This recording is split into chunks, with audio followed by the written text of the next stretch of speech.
Hello tout le monde, j'espère que vous allez bien et que vous n'avez pas trop chaud. Je suis désolée pour ce cadre un peu bizarre et cette luminosité très spéciale aussi qui fait 35 degrés et que j'ai pas envie de mourir de chaud. Donc du coup j'ai laissé qu'un seul volet ouvert où il y a un petit peu de lumière. J'espère que ça passera pour cette vidéo. Je reviens pour le 3e épisode de ma série sur le déménagement, l'aménagement, etc.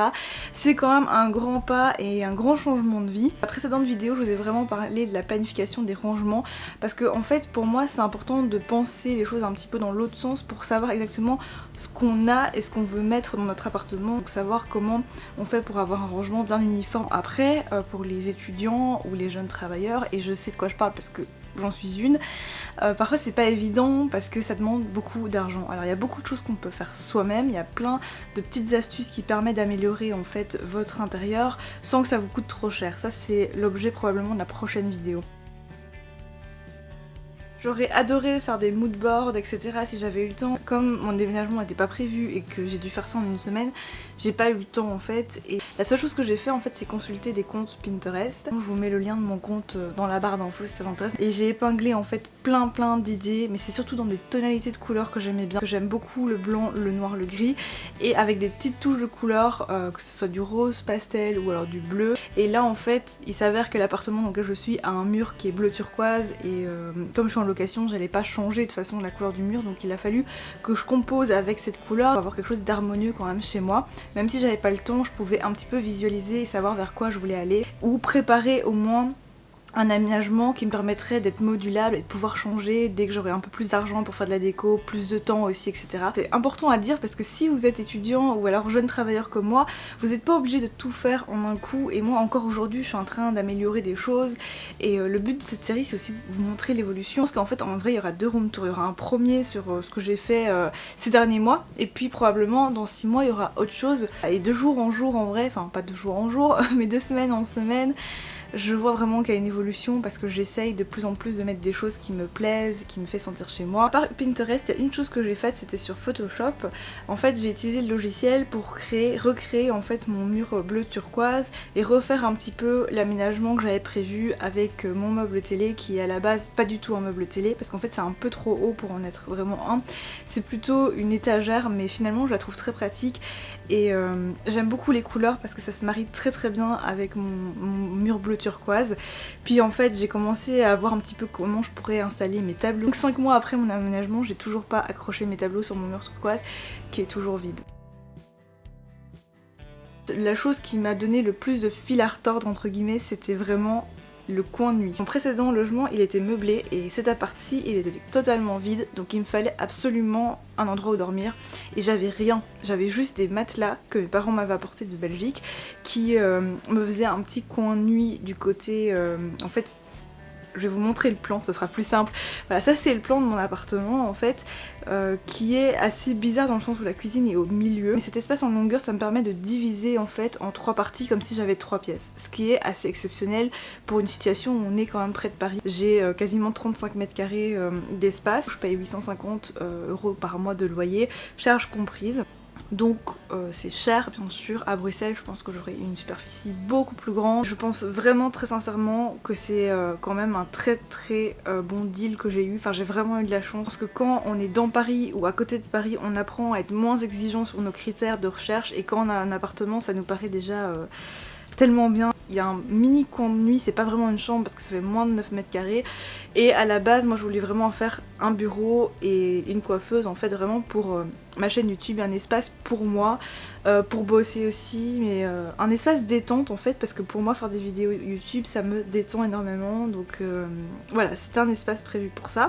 Donc là je suis donc dans ma pièce bureau. Moi j'ai décidé, comme je vous l'ai dit, donc de faire une pièce là-bas salon et coin de nuit en même temps.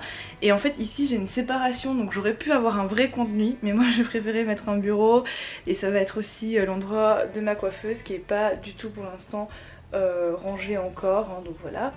Mais j'ai hâte que ce soit fait, donc pour que ce soit fait il faut avancer et donc je vais désencombrer. En fait ce que je conseille si vous prévoyez de déménager c'est vraiment de prendre toutes vos affaires et de après pas tout de suite les ranger mais quand vous les sortez de vos cartons, de vos boîtes, de vos sacs ou de vos valises comme moi j'ai fait, et ben vous mettez en fait tout par tas par tas, mais surtout par fonction de où vous allez placer vos affaires. Par exemple tous les trucs beauté je vais tous les réunir. Les vêtements j'avais fait pareil, mais en fait en vêtements c'était plus facile parce que j'avais juste une grosse valise de vêtements, donc c'est directement allé dans la fonderie. Le problème c'est que j'avais pas de lit au début, donc j'ai mis mes matelas. C'est une ancienne en fait chauffeuse et je l'ai recouvert de chutes de tissu que j'avais chez moi. Là comme ça au moins j'avais un endroit où dormir, ce qui est mieux que rien, surtout en janvier, en plein hiver. Évidemment j'espérais mieux et j'avais toujours en tête, c'est le modèle Free-Eton qui est un canapé d'angle mais que vous pouvez transformer en lit très facilement, et j'en ai toujours rêvé quoi. Et enfin maintenant je l'ai, d'ailleurs je suis assise dessus pour tout vous dire. Là ça se range vraiment en un clin d'œil. Et du coup on a tout de suite beaucoup plus d'espace parce que ça libère quand même le passage ici. Mais pour l'obtenir ça a été une galère sans nom parce que je savais pas en fait que les Ikea près de Paris c'était si compliqué, qu'il y en avait en fait qui faisaient que cuisine et salle de bain et rien d'autre. Il fallait 3 semaines si je commandais en ligne. Voilà, heureusement que j'avais ma solution avec mes matelas et tout modulable, mais c'est pas ce qu'il y a de plus confortable évidemment. Et puis en fait comme c'est séparé, je les ai pas reliés en les refaisant, mais ça glissait sur le parquet dans tous les sens. C'était vraiment pas super. Finalement grâce à mes parents je l'ai acheté en Belgique, et oui, et je l'ai ramené ici parce que j'ai la chance d'avoir, enfin mes parents ont une grande voiture, et donc avec mon père on a fait le trajet en pleine nuit. On a ramené donc le canapé et ma mère est venue pour aider à monter le canapé en bus elle, parce qu'il n'y avait pas de place dans la voiture, et donc on s'est rejoint dans l'appartement le soir pour monter le canapé. C'était une histoire de fou quand même, et j'étais super contente parce que j'avais enfin le canapé dont je parlais tant, dont j'ai toujours rêvé. Et je l'adore parce qu'en fait il est moderne, il est en tissu, je voulais pas un canapé en cuir honnêtement parce que je trouve que c'est toujours plus compliqué d'entretien même si c'est magnifique et tout. C'est aussi une chose que j'ai apprise en déménageant, c'est que les prix sont différents dans les Ikea. En l'occurrence pour le canapé il était 30 ou 50 € moins cher en fait en Belgique. Finalement ça a pu payer au moins la moitié de l'essence pour le trajet que j'ai dû faire pour l'emmener. Et donc oui je dormais vraiment dans ce côté salon en face de la télé, mais moi j'adore parce que ça a un côté un petit peu cocooning, et pour l'hiver je trouve ça top. J'ai rajouté en fait,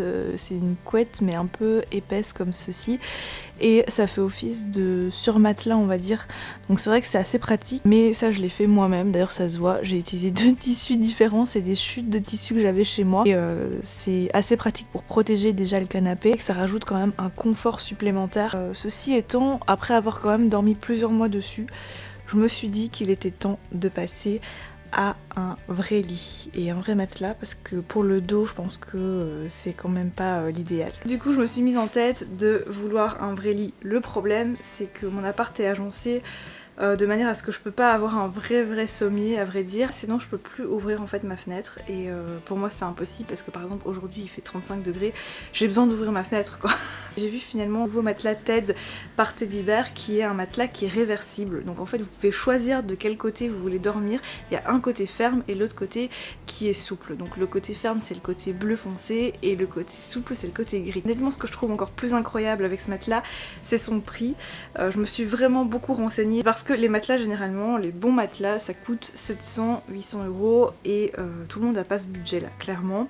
Et le matelas par contre je trouve que c'est quelque chose qui est assez intime et personnel, et j'arrivais pas à me dire bon je vais acheter ça en seconde main. Je voulais vraiment quelque chose de neuf. Ce matelas-ci c'est qu'il coûte moins de 300 €. Alors les prix varient légèrement en fonction des dimensions que vous allez choisir. Au niveau des dimensions aussi, j'ai pu trouver la dimension qui correspondait en fait à celui de mon canapé, parce qu'à la base c'est ce que je voulais faire, je voulais vraiment le mettre sur mon canapé. Quand je l'ai reçu, que je l'ai déballé, ça vient vraiment sous vide, donc quand je l'ai déballé j'étais super surprise parce que le matelas était plié en 4 les amis. Je l'ai déplié et là en fait je l'ai mis sur mon canapé, et je me suis rendu compte que ça me dérangeait parce que il était plus épais que ce que je pensais. J'étais à la même hauteur que les rebords de mon canapé. Alors je me suis dit comment je vais me rasseoir après en mode canapé, il va falloir à chaque fois que j'enlève le matelas et tout, donc c'était impossible. Donc vraiment en fait erreur de réflexion et de conception de mon aménagement. Là je me suis rendu compte en fait que je pouvais le glisser près de mon bureau sans problème et que ça me fasse un vrai coin de nuit. Je pourrais toujours dormir sur mon canapé si l'envie m'en prend, mais là j'avais un vrai matelas qui est mieux pour mon dos évidemment.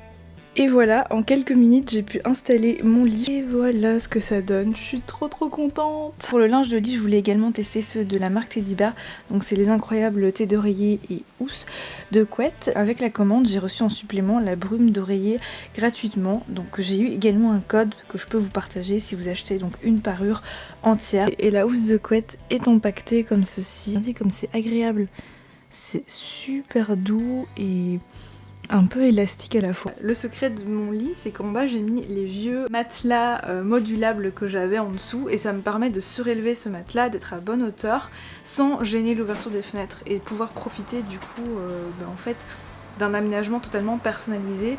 Et ça c'est vraiment top quoi. Donc voilà, finalement après des semaines et des mois où j'ai un peu dormi et essayé 3 choses différentes, j'ai enfin un vrai lit. Et ça je suis super contente. Voilà, j'espère que cette vidéo vous aura plu. J'aime énormément partager avec vous mon déménagement dans cette série, vous montrer l'évolution aussi de l'appartement. En fait c'était un peu le but de cette vidéo et vous montrer que j'ai fait pas mal de choses avant d'arriver à ce que j'ai aujourd'hui. Donc en fait l'appartement il a déjà tellement changé.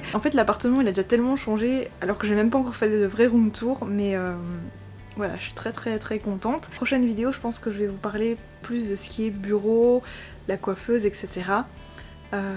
Ou la cuisine, je sais pas encore. N'hésitez pas à me dire ce que vous préférez. Tellement ce sujet en fait que j'ai envie de partager plein de choses et je regarde beaucoup de vidéos honnêtement sur les tiny house et tout et ça me donne envie de construire quelque chose en fait qui est à moi. Enfin c'est un peu cet esprit là, sauf que aujourd'hui j'ai encore rien construit, mais j'espère qu'un jour ça arrivera. Donc voilà, on se retrouve très bientôt dans une prochaine vidéo. D'ici là, prenez soin de vous, je vous embrasse très fort et à très vite.